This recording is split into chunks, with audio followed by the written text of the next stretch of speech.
Okay, exponential growth in decay. Suppose you invest in $500 in a savings account that pays 3.5% annual interest. How much will be in the account after 5 years? So you guys, we just talked about an equation what we're going to use. We have to use a, b to the x. So I've got to identify a. I know my b value is going to be 1 plus r to the x. Okay? So here's the thing. And I want to get this. So important pieces of information, 5 years. The next piece of information that's important is 3.5% annual interest and then 500. So I come back down here. I look at my equation. 500. I start with $500. Okay.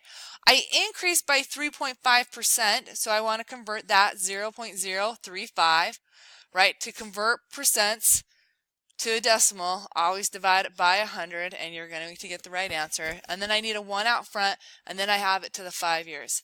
This 1 value means we're starting at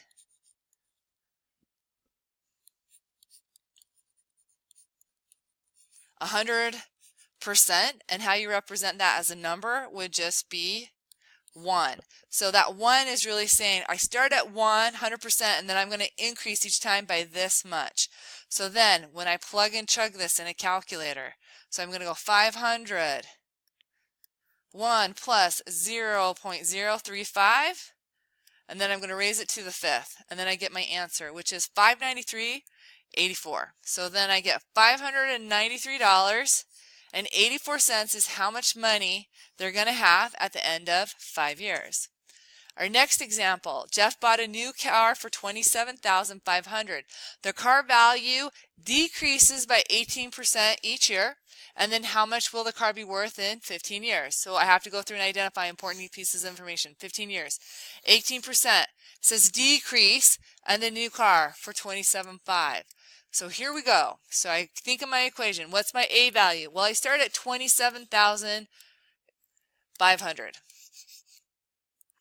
That's what I'm starting at, 27,500. Okay, here's the next thing.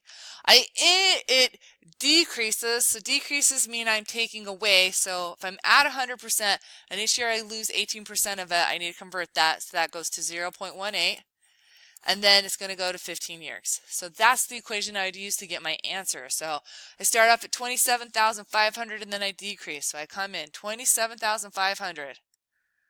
That's what I get. 1 minus 0.18 raised to the 15. $1,401.33. So then I have $1,401.33. So cars depreciate value, they don't increase. So over time, your vehicle's going to be worth less and less and less and less and less money. So you pay almost $30,000 for it in 15 years, maybe you'll get $1,500 out of it. Next problem. Chad invested $12,000 at 5% annual interest rate compounded annually. Write a function that finds the amount Chad has in his account after T years. So I'm going to go highlight important information. I got $12,000, right? He's putting that in, he's investing it. It's 5%. It's going to be compounded annually, which is yearly, and then it just wants to be used T for my time, an A of T. So let's go write an equation for this. Pen. A of T is equal to 12,000 because that is what I start with, right? Because I'm going A, 1 plus my interest rate to the T. All right, so I go 1 plus, I got to convert that interest rate to 0.05. And then I'm going to go to the T, right? Biggest mistake students make is they forget to write the 1. Okay, so we know this. After so many years, Chad's going to have $16,081.15. So this is what we know. $16,081.15 should be equal to 12,000. 1 plus 0.05 to the T. So this is what's going on right here. I need to find my T. Well, the easiest way to find it, because we don't know some stuff, is to go and use a table. So I'm going to go to my graphing calculator. I'm going to go to Y. I'm going to plug in that equation we created, 12,000 1 plus 0.05 raised to the x, right? So instead of using a t, I'm going to go here, and then I'm going to go look at my table. So we start at 12,000, and then what I want to see is when I'm at to 16,000. So year 1, I'm not any higher. Year 2, 13,000. Year 3, 13,000. Year 4, 14,000. Year 5, 15,000. Year 6, I'm at 16,081. So you guys, this is what I know. This happens at year 6.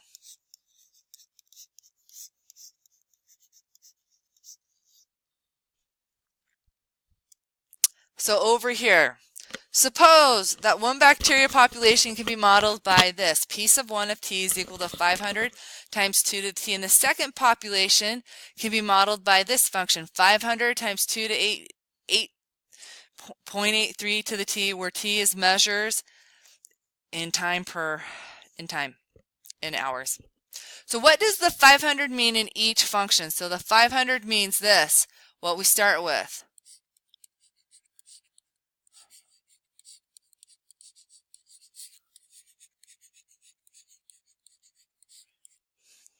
Okay, so here's the next thing. Which population should double first? So I have this. I have a b value of 2, and then over here I have a b value of 2.83. So which one's higher? The 2.83. So the 2.83 is going to increase faster than just 2 because I'm multiplying it. It's closer to 3 than a 2. So here we go. P of 2 will double first. B value is greater than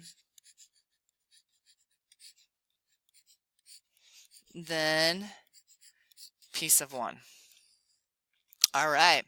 How many hours a minute should it take for the first population to double? So here's the thing. If I start at 500, how long is it going to take me to get to 1,000? So here's the thing. I start at 500. I got 2 to the t. It needs to double. It needs to go to 1,000. So here's the thing. 500 times 2 will give me 1,000. So that means my t value needs to be 1 to make that work. So it's going to take 1 hour. Okay, so here's the thing, part D and E. I want you to go put a smiley face right there. Zoom, zoom.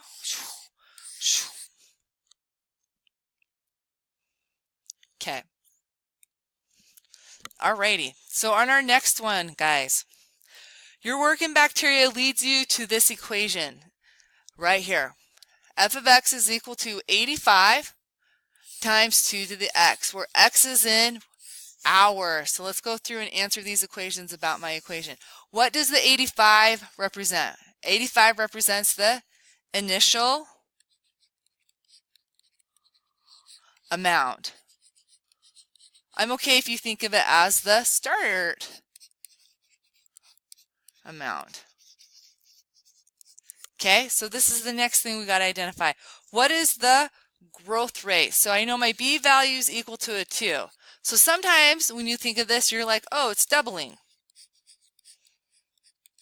which is an acceptable way to do it. Another way to think of it is 1 plus my rate is equal to 2. So r is equal to 1. So I'm increasing by 100%. And then last but not least, if x is in hours, what does the value of 2x as the exponent represent? So here's the thing. 2x should be equal to 1 hour. So what are they telling us there? So if I solve for this, if I put a 2 in front, and that should be equal to 1 hour. If I put a 1 in there, I'm going to get this. So here's the thing. The 2 is meaning this. I'm doubling twice per hour.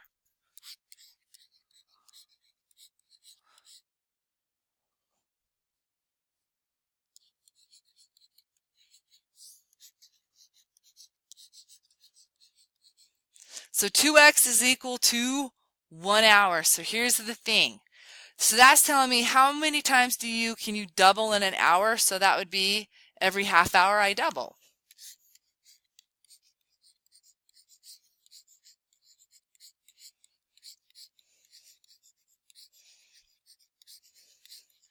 Another way to view this is then I get 2x is equal to 1. Divide both sides by what?